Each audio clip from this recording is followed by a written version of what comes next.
start. Hi, good afternoon everyone. My name is Miss Nadia. Can I please have a show of hands to see when we're ready to learn? I need everyone to put their hands up to show me that they're ready to get on with the lesson. Alright, thank you so much everyone. I hope you've had a lovely day so far.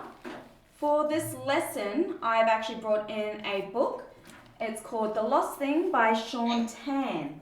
Now, it is a... Yeah, it does. It looks quite interesting, doesn't it? So, I actually really enjoy this book because there's a lot of different things that you can talk about and a lot of interesting visual techniques that the author has used in this book. So before we get started, I would like you to have a really good look at the cover, and in your groups, so Savannah and Deb, you'll be in your group, and Ava, Jasmine and Ethan, you'll be in your group. And I just want you to have a quick discussion about what you think this book is going to be about, okay? So I'll give you a minute or two to have a really good look at both the front and the back, and I'll keep going in between and have a quick discussion with your peers about what you think this is about.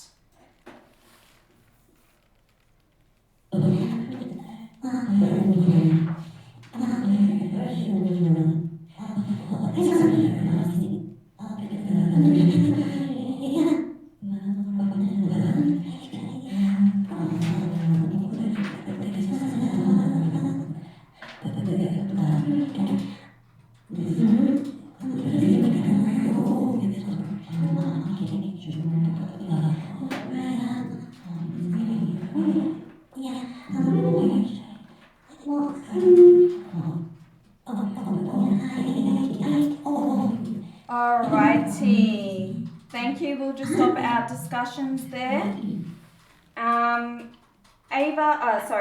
Savannah and Deb, can I hear some of your predictions about what you think this book would be about?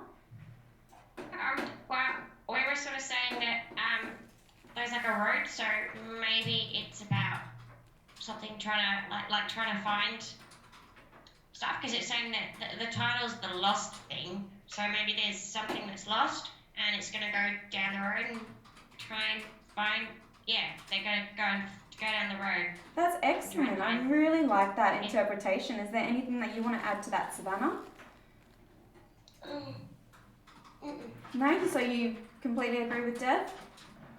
Alright, awesome. Group 2, so Ava, Jasmine and Ethan, what did you kind of think about and what do you think this is going to be about based on the cover?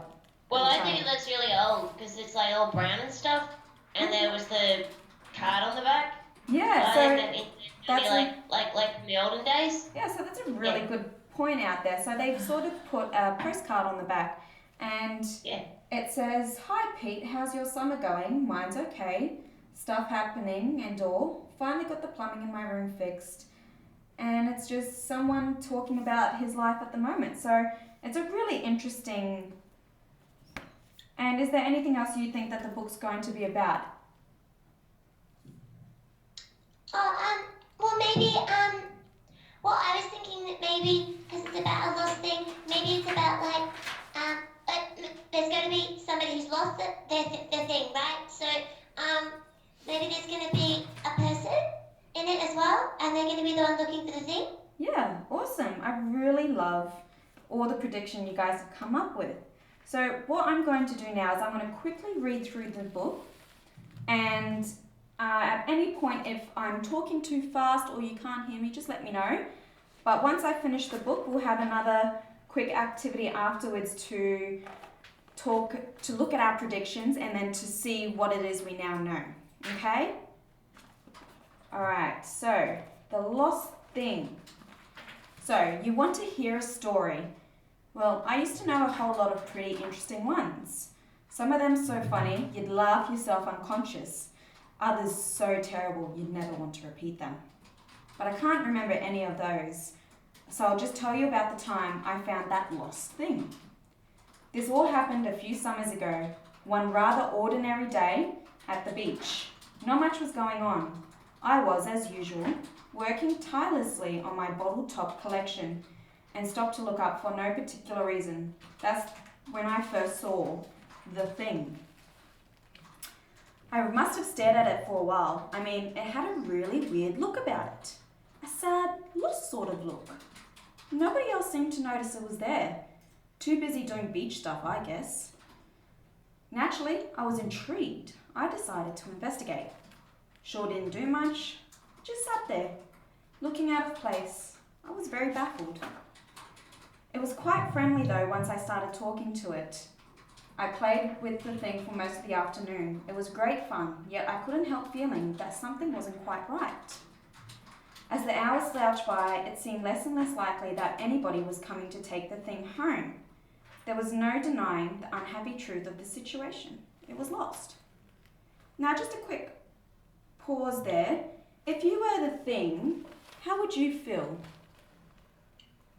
at this point? Scared? Scared? That would be a really good feeling. Anyone else have... Maybe like lonely? Lonely? Yeah. I mean, I would definitely be lonely if I was just at the beach by myself and didn't know where to go. Savannah, did you have any ideas about or any feelings at the moment with the book? Maybe, worried? Worried, yeah.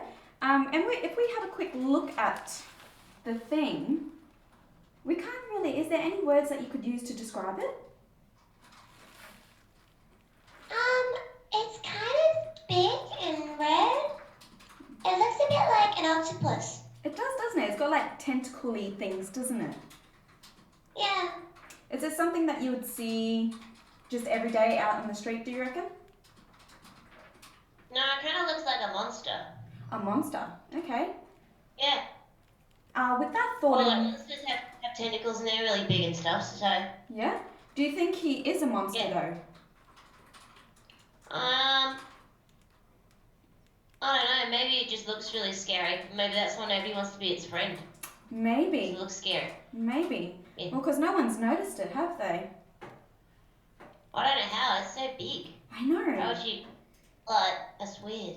Maybe they're so busy in their own lives that they don't see it, and only the narrator can. Very interesting. Would you like me to continue? Yeah. Yeah. Awesome. I asked a few people if they knew anything about it, but nobody was very helpful. Well, look. And yeah, as you can see, he's going all through the city and he's asking everyone, and it's standing right there and no one can seem to see the thing. Oh. Yeah, it's a bit sad, isn't it? Oh, maybe it's like an imaginary friend, like something that they've made up because they didn't have any friends in real life, maybe. Possibly. That's a really good point, Jasmine. Thank you. I took the lost thing over to Pete's place. Pete has an opinion on just about everything. Cool, he said. I'm trying to find out who owns it, I told him. I don't know, man, said Pete. It's pretty weird. Maybe it doesn't belong to anyone. Maybe it doesn't come from anywhere. Some things are like that. He paused for dramatic effect. Just plain lost. There was nothing left to do but take the thing home with me. I mean, I couldn't just leave it wandering the streets. Plus, I felt kind of sorry for it. My parents didn't really notice it at first. Too busy discussing current events, I guess. Eventually, I had to point it out to them. Its feet are filthy, shrieked Mum. It could have all kinds of strange diseases, warned Dad. Take it back to where you found it, they demanded, both at the same time. It's lost, I said, but they had already started talking about something else. I hid the thing in our back shed and gave it something to eat once I found out what it liked. It seemed a bit happier then, even though it was still lost. I checked the local paper for any lost pet notices, but only found a lot of good deals on refrigerator repairs. I remember thinking then that Pete was probably right. Yes, Ava, sorry. I think that they're gonna get in big trouble for doing that. But I also wanted to say that I think I heard the bell for recess. Okay. Well, you know what? We'll finish it off there and we'll finish the book another time. But I just wanted to quickly ask you guys, what did you think of the story so far? I think it's sad. I think it's